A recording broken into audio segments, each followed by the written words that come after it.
There's always that odd person in a neighborhood, whether it's someone who just stands behind bushes to scare little kids to the one bird watcher who takes their hobby a bit too seriously. But there's this one person in my neighborhood who takes the cake.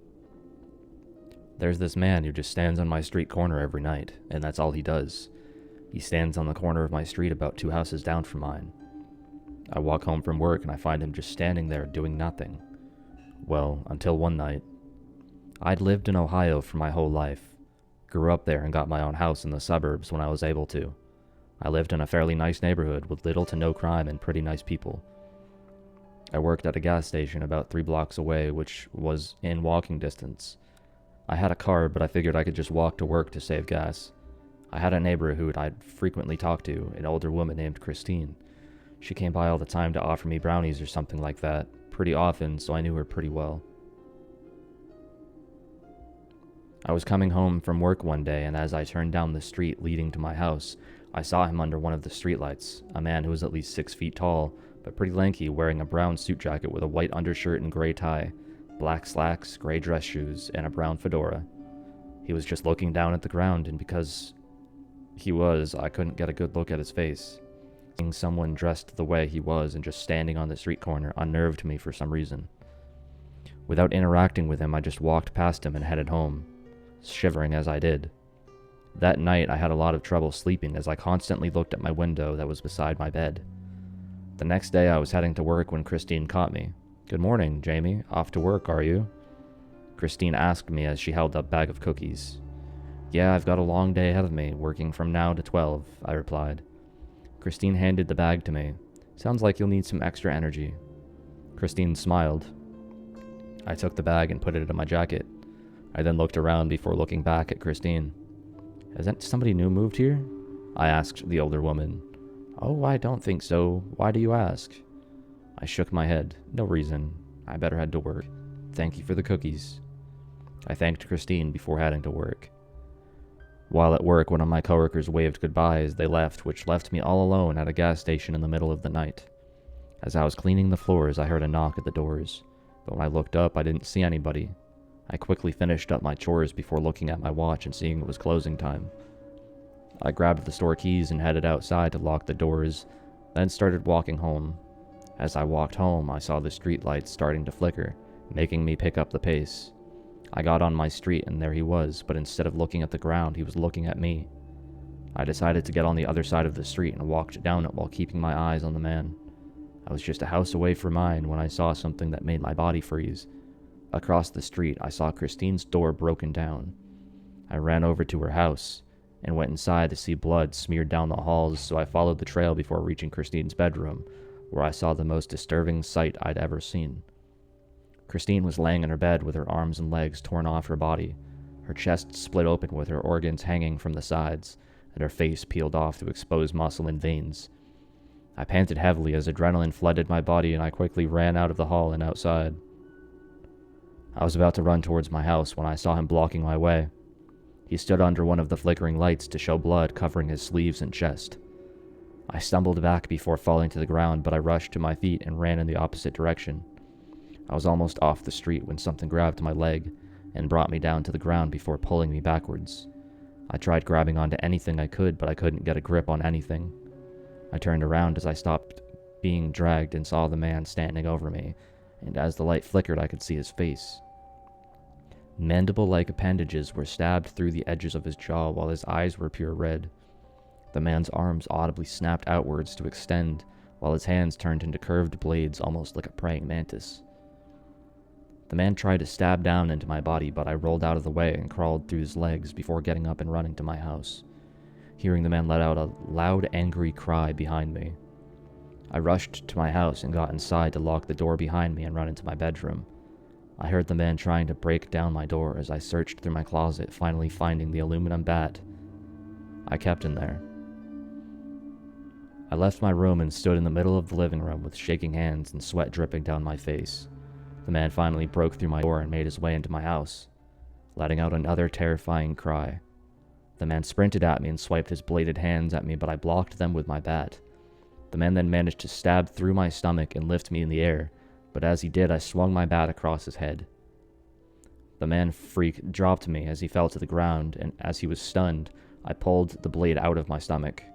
The man went to get up, but I swung my bat down into his skull, splattering a thick green liquid. I repeatedly smashed my bat into the thing's head and splattered the disgusting substance all over my face and bat. I stopped once the thing wasn't moving anymore, and I fell to the ground, sobbing as I coughed up blood. Once I was able to, I called 911, telling them that someone killed my neighbor and tried to kill me, but of course not mentioning the killer was some kind of praying mantis. The police arrived, and once they did, they found the killer, all of them not knowing what to make of it. I ended up moving out of that neighborhood, and I'm sure you would too. Just be sure you know who you're living around. You never know what kind of person they could be.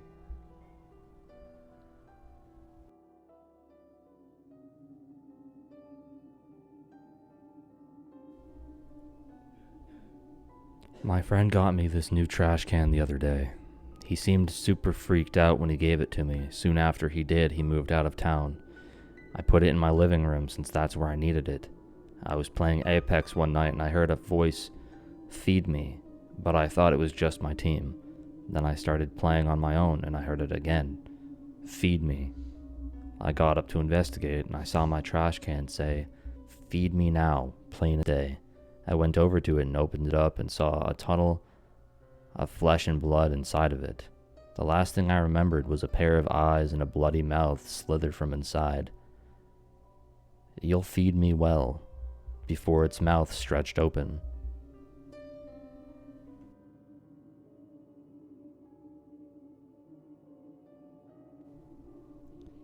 Something to know about me before I tell my story is that I loved pulling pranks as a kid.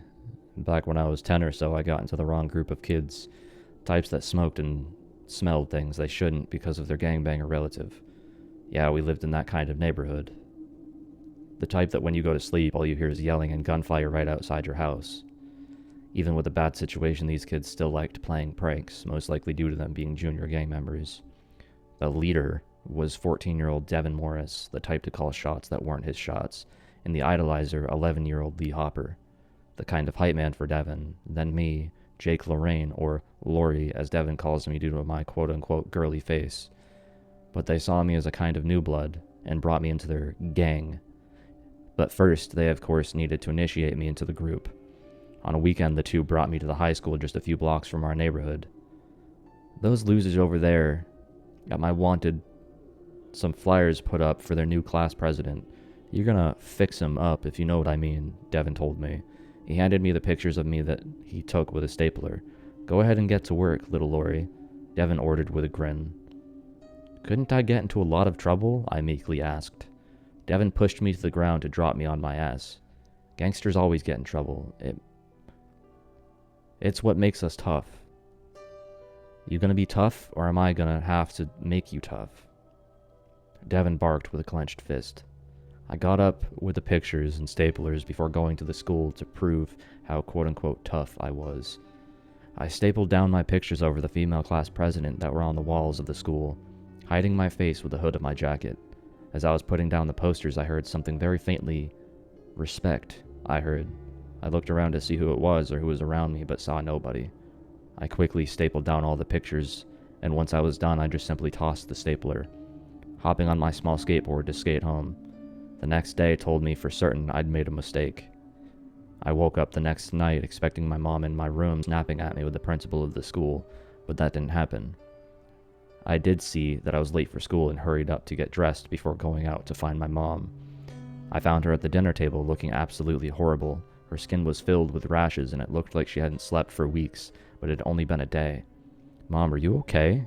I asked in my usual low tone. Even with my low tone, my mother fell out of her sleep to crawl against the fridge.